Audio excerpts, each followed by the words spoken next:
So yesterday we have already discussed about the strategies, about the planning and strategies topic. Today we are discussing about analyzing the external environment. Okay. Now, yesterday we discussed about SWOT analysis: strengths, weakness, opportunity, threat. Strength, weakness goes mainly with the internal environment. That means the company sees what their strength is, what their weaknesses are. Everyone has their strength and weakness. So company also may have, maybe company is like very strong in some area. Let's say if I speak about Volkswagen, compared to all the automobile car manufacturers, what I see, and the hatchbacks, in the hatchback segment, I'll write some of the names of the cars: Swift, and then like I can say Jazz, Honda Jazz, I can say Volkswagen Polo. I say this is the strongest vehicle among all those. So I can say that is their strength. They make the strongest vehicles, and they may have their weakness also related to management or internally something. Any weakness they can have. There may be a communication issue, or the coordination is not there in the teams. There can be any problem. They may not have their technology is outdated, something. Then opportunities and threats are related to external environment. You get a lot of opportunities you have to grab, and threats you definitely have to minimize them. Okay. So opportunities, you can take the advantage or you can take the leverage of opportunities. Okay, they only come to you if you are eligible for that, correct? And those opportunities can make you more and more profitable, and threats are dangerous to your business, and that can reduce your profitability. So what is opportunity? You should look for opportunity, and you should look for reducing the threat to your business. There are three environments. Sorry, leverage means advantage. Advantage. Okay. Yeah, by English dictionary meaning is advantage. So you try to take advantage of various factors. So that's what is called leverage. Leverage means taking advantage. Now, three environments should be examined, and three environments are interrelated. So what you need to examine: industry in which company operates. If you are an analyst, if you are the one who have to take crucial decisions regarding some future plan what you have, and if you want all the things to be successful, then you have to study these three environments: the the industry in which company is operating, the country or the national environment. Yesterday I gave the example of Kim Jong-un, the North Korea's dictator, when I said no one in the world wants to go and start their business there. Why? Because there's a political unrest, and in a country where there's dictatorship, you don't have freedom of speech, expression, or you cannot lead a comfortable life anyways. You always feel that you're unsafe. And as well as the international environment, that is also important, and the wider environment, the macro environment in which the company operates. So I'm speaking about the economy as a whole, whereby I'm speaking about GDP, GNP, various other factors. So what is industry? Actually, industry is nothing but group of companies which are a part of it. What do you mean by group of companies a part of it? I say this is, I have drawn a diagram of car industry. There are various firms which we can see in car industry: Maruti Suzuki, Honda, Hyundai, Volkswagen, and Tata.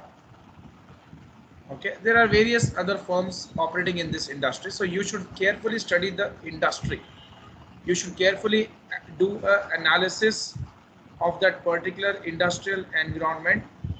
Okay, because you're going to operate in that particular industry. Let's say if you plan that you also want to start car manufacturing, so you're going to be a part of that industry. Your firm is going to be a part of that industry in the future. So you should see what kind of competition you can face, whether it's a very highly competitive industry or less competitive. The amount of competition the company faces will impact the prices it can charge, the marketing efforts needed, the research and development needed, and so forth. Likewise, if the industry is growing, the company can expect and plan to benefit from that growth. or if the industry is in decline, the company should plan how it needs to respond. So that's what, if the you should see what kind of competition you are facing. Very highly competitive industry, then you have a lot of challenges. Then price competition comes into picture, sophisticated technology, and you need to market a lot. If not, then things are easy for you. If the market is booming, that's good. If the market is in decline, then you should see how you should respond. Then you should see the national and international environment. National is nothing but your country, what it offers to you, how friendly, how like, or any country you are picking whereby you want to start your business, how user, how friendly that country is, how business friendly, like what kind of opportunities you can get in that country, and uh, the regulations and the laws are not that strict, which would make you to rethink about going for that investment. Wars should not be there. Safety should be there. If the country is unsafe, then you'll find a lot of problems to operate your company in that country.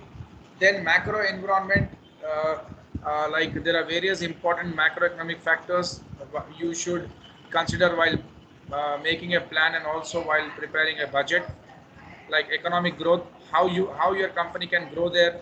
Then what is the level of recession in that country.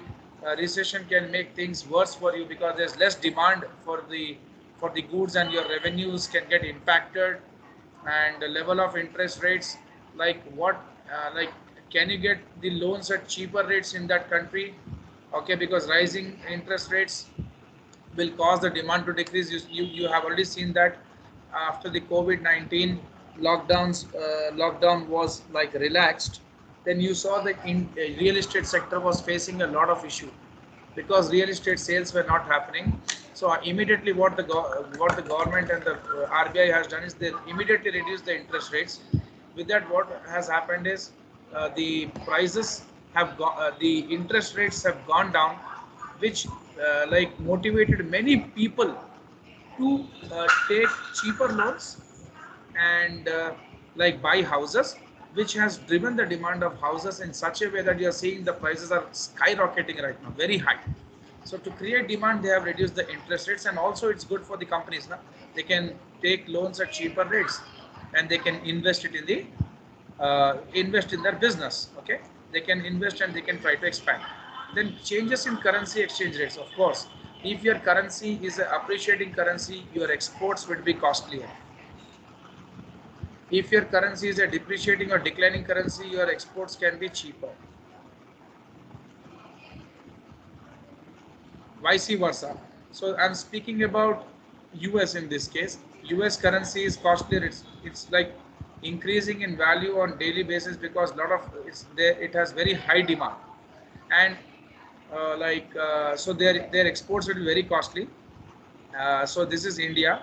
Okay, Indian currency is like cheaper when compared to US. So India's exports can be very good for US. So I speak here. I'll just put dollar and rupee here.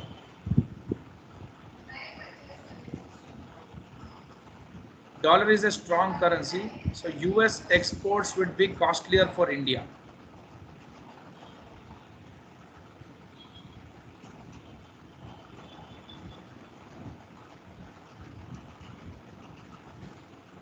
Because dollar is a strong currency. Okay, and US exports would be costlier to India. That means India's exports would be cheaper to US.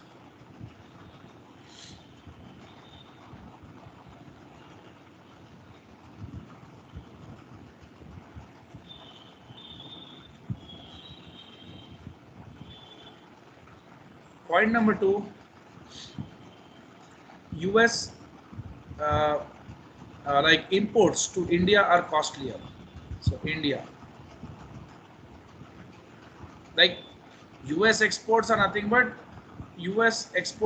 imports to India. Okay, that's costlier. We already discussed. And Indian exports to US is cheaper. That means Indian imports from US side. So when a currency is appreciating, their exports would be costlier and imports would be cheaper for them. Currency is declining, their exports would be cheaper and imports would be costlier for them.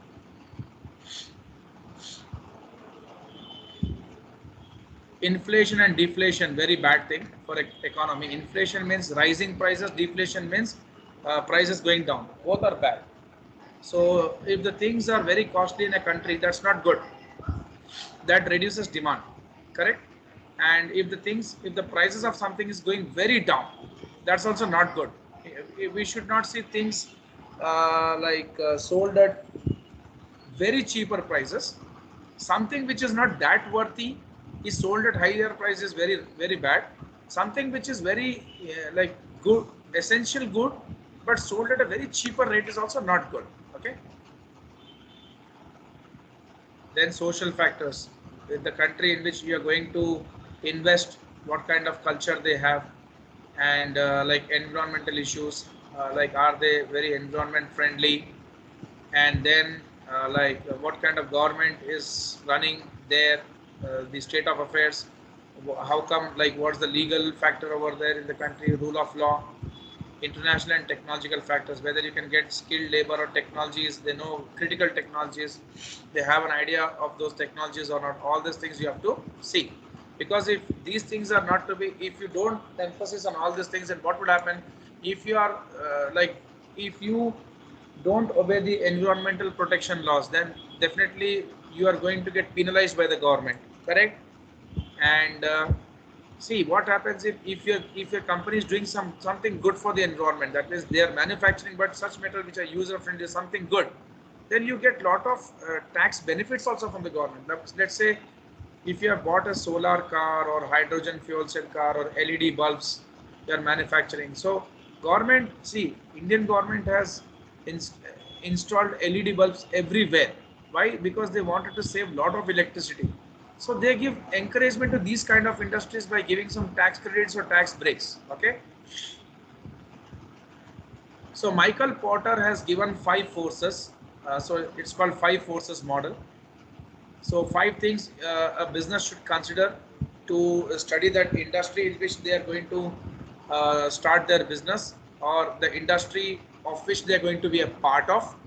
So what proactively they should kind of assess. They should do a very thorough assessment, and should see these are the 5 forces which can impact competition in a particular industry. They are risk of entry by potential competitors, yes, or because you see, if you go into an environment whereby a lot of competitors are there, so you will face a stiff competition that can impact your revenue, and you have to sell at low margins. So you have to study like threat of new entrants entering into the market or risk of potential competitors. Then intensity of rivalry among established companies within an industry. Yes, how intense the rivalry, and in that how will you survive? Their competition is very intense. Then how are you going to uh, be affected because of that intense rivalry? Okay, what are the barriers to entry, barriers to exit? So those are like price wars are going to happen. So an example of high exit barrier is So large. rivalry means it is a competition. Sorry. Hello. Rivalry means competition, sir. Rivalry means Hello. fight. Yeah, competition. Yeah, Fight. fight, yeah, fight. So see the height of, see what happens is rivalry. Yeah, the height of exit barriers. Exit in the sense you want to exit the industry, but there's a barrier which is not allowing you to exit. Can influence the intensity of rivalry among established companies within an industry. Exit barriers are factors that prevent companies from leaving an industry. If exit barriers are high, companies may find themselves locked into an industry with declining demand, causing excess capacity that leads to price wars. An example of a high exit barrier is a large investment in assets that are specific to the industry. So you have already put lot of money and invested heavily, and now it is very tough for you to exit from that particular production process, or from that particular industry, because now it will be a huge loss for you. Okay. So bargaining power of buyers, that is also very important, that can affect your profits. Bargaining power of suppliers, they may always kind of pressurize you that they want to sell at a higher price only, or at a price whatever they are quoting to you, you should be buying at that price only. Then that is also a problem. And this closer substitutes of the products what they are selling, or they want to sell, there are some closer substitutes it seems. So that is also a big concern. Okay, because if your product's price somewhat increases, then people will jump or they will opt for the substitutes. That's why. Just a second, madam. This part is done. Just checking whether we can go for. Yeah, we can go till here. Yeah, we can start from here.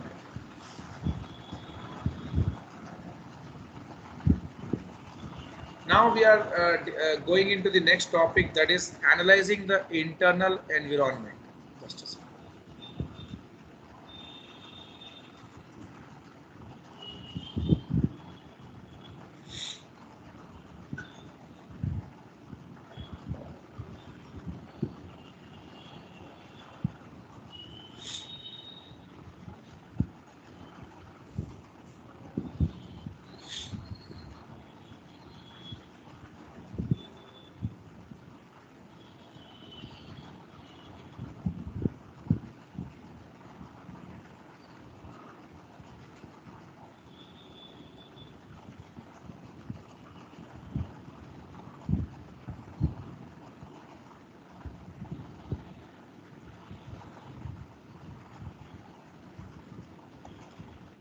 Sir, did essay question will come in this chapter also, sir?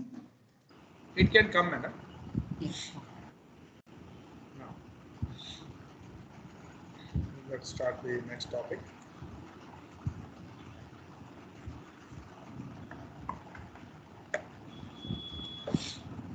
Analyzing the internal environment. So no, this is the third of 5 steps in strategic allocation process. We are speaking about strength and weakness now. So we are speaking about strength, weakness, and limitations within the organization. Companies' resources and capabilities need to be assessed. Yes, how capable the company is. What is your strength? What can your strength can lead to superior performance, and your weakness can lead to inferior performance. So competitive advantage only comes from certain things, okay, and that can create a sustained competitive advantage. Sustained is nothing but long term, because that will lead to superior profitability and profit growth. So primary objective of strategy is to create a sustained competitive advantage, because that will lead to superior profitability and profit growth.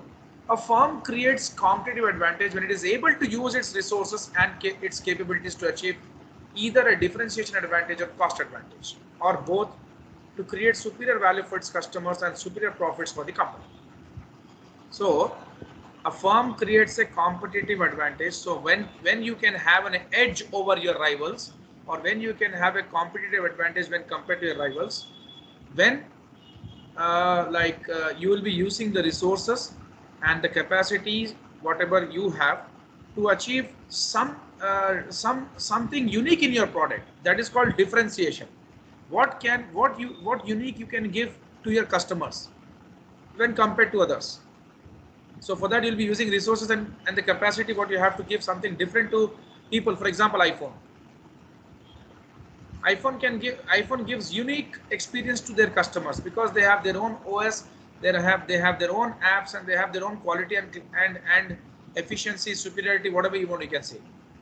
I know they lack the cost advantage, but the material what they use and the quality what they give, for that it's justified. Okay,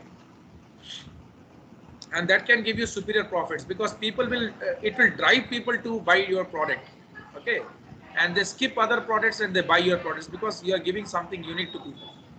Now differentiation advantage creates value for a firm's customers, because it provides the customers with benefits that exceed those provided by firm's competitors. Yeah, that's what, because your product is giving something unique and something better than others. That's the reason why it will drive people towards your product. That will lead to greater revenues and greater profits.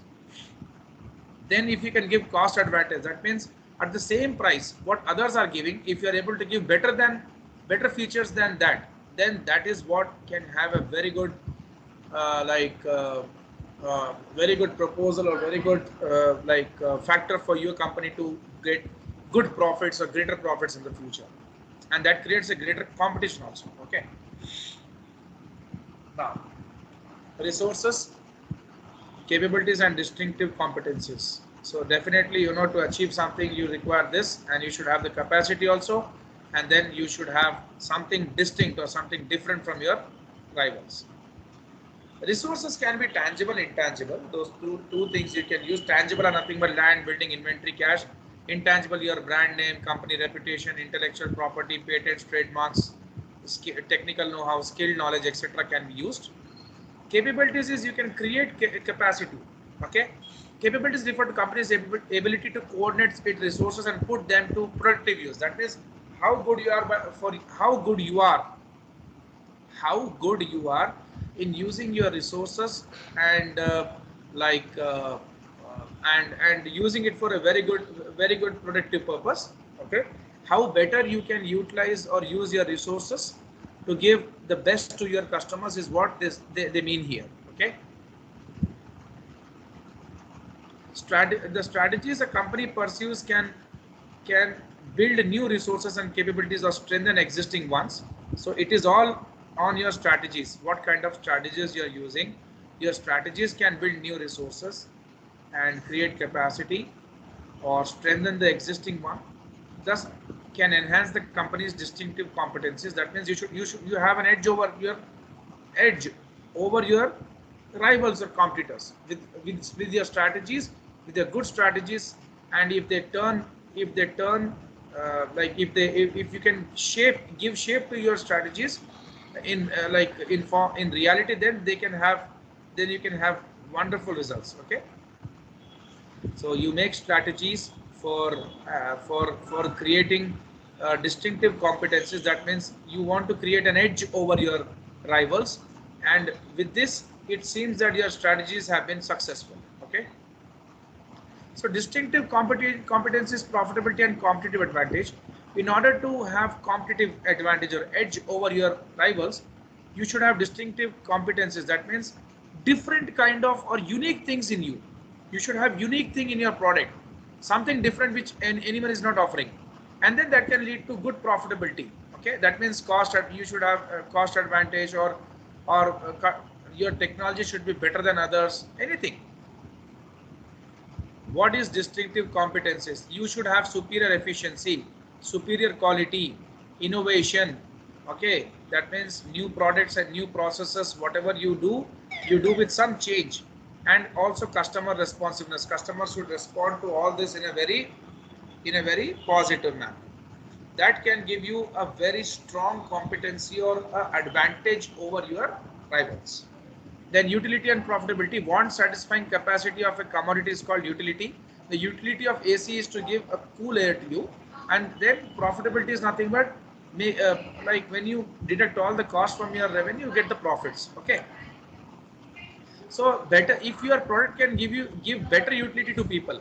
I mean to say, if your product can give better utility to people, that means there are two ACs here. One AC is giving cooler, the second AC is also giving cooler, but this AC is reducing your electricity consumption cost. This is not, and this is giving you better utility. Na? That's what. So that will be sold more and better profitability. So you can see here, every company, whoever sells products to their customers, should try their level best to create value for their customers. Creating value is nothing but utility minus cost. So suppose I am very clearly saying there are two ACs. This AC is giving cooler, this AC is also giving cooler. One satisfying capacity of a commodity is called utility. Both are giving you the utility. Okay, but this is saving you consumption cost. That means, okay, you are paying 50,000 for this AC and you are paying 40,000 for this AC. Okay, but with this AC, the bill what is generated per annum is 20,000 for electricity, and for this 5,000. Now you tell me, like let's say 30,000, because AC can consume lot of electricity.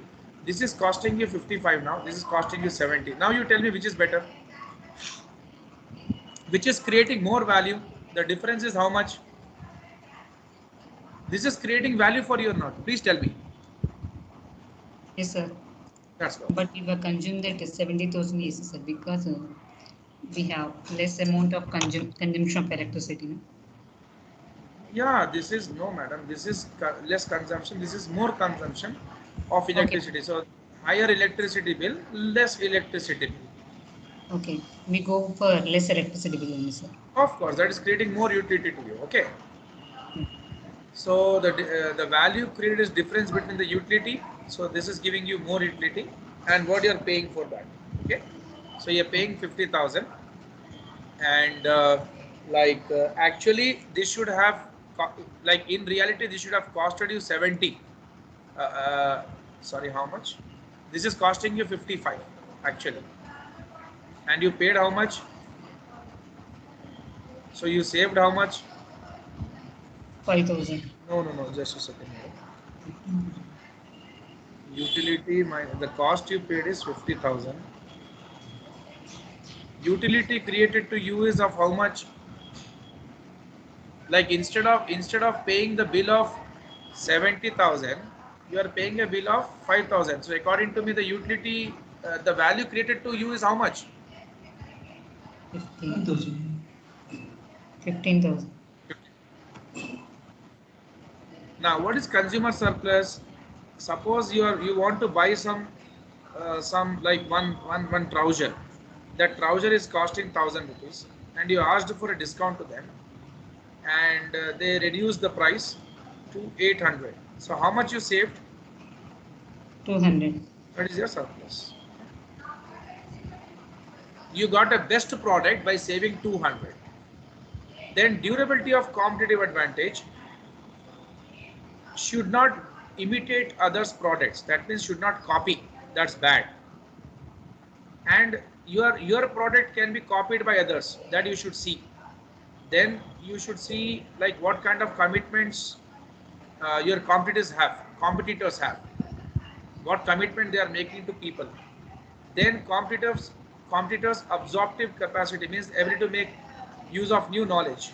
So you should see what kind of environment you are working in, whether they are copying whether the copy is allowed, or whether like what kind of capacity they have to copy your product, and what commitments they make to their customers, and whether they are using new knowledge, or what kind of dynamism. That means with changes required, whether the environment is changing or not, all you should see to check the durability. Then uh, like uh, then a company has competitive advantage, that has competitive advantage will be more profitable than average company in an industry. Why? Because that can lead to sustained competitive, that can lead to sustainable growth. Correct. Use of internal analysis to avoid failure, of course. So you can avoid failure only like if you take some precautions. Inertia, that means reluctance to change strategies in order to adapt to changing conditions. That is bad. If you don't change with the changes happening in the environment, then really what is happening, if you are reluctant to that, then you would be out of competition. If you don't change with the changes happening in time, you will lose the market, and you'll be out of the market. You lose the market. Okay, lose your customers because you're not innovative. Prior strategic commitments, whatever you have made, you should be in a ability to fulfill that. Okay, and you can like such a prior strategic commitment such as investments that may limit its ability to imitate rivals and to be flexible, causing a competitive disadvantage. That means if you have made some commitments and you're not able to fulfill that, and to fulfill that you have to copy or imitate what your rivals have done, then you will be losing competitive advantage. Icarus paradox. Icarus paradox is a Greek myth. What is Icarus paradox? There was some Icarus, and he has put some wings, used pair of wings, and that he stuck to his body with wax. So that wings were with wax, and he escaped from imprisonment. He flew, but what happened is he flew very close to sun, and you know what happened? The wax which was there in the wings, it got melted, and he died.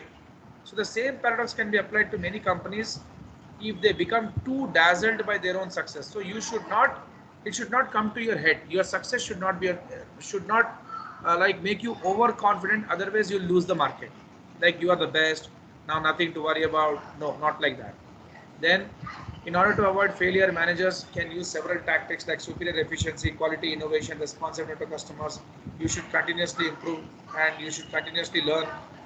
Okay, and you should create some benchmark, some standards, and work on that. And always, you should always try to look for efficiency, quality building in your products. You should be innovative and also respond to customers and change with the environment if it demands. Okay. Now comes this example. Madam, can you go to through this example and explain me what is happening?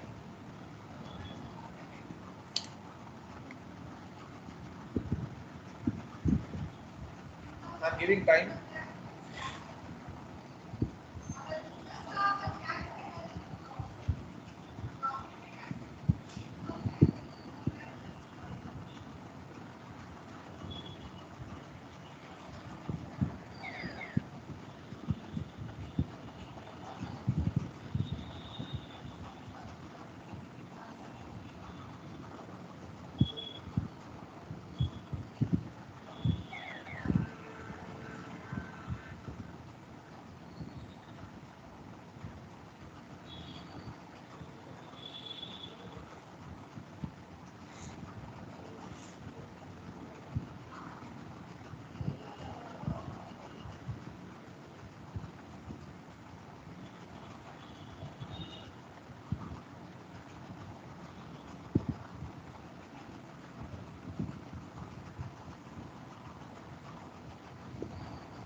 Madam, are you ready?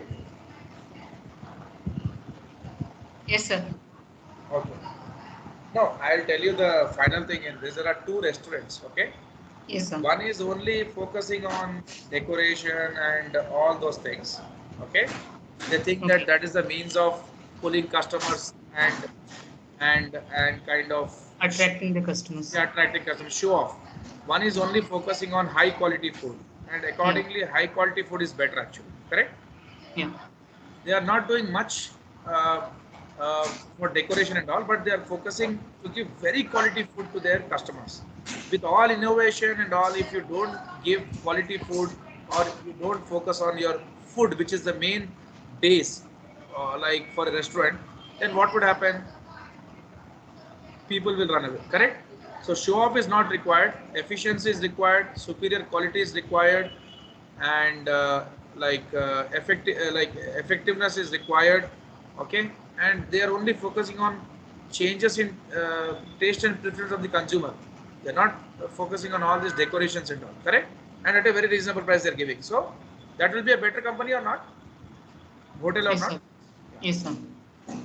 Then financial performance can be known with the help of financial statements at the end of the year. If all these strategies you are implementing and all this work out, then definitely you will be having a good financial performance. Okay. This will be starting tomorrow, madam. Tomorrow I'll wind up this SWOT analysis and one more unit. 2 units will target tomorrow. Then we'll be entering into the main budgeting concepts. Okay. Okay, sir.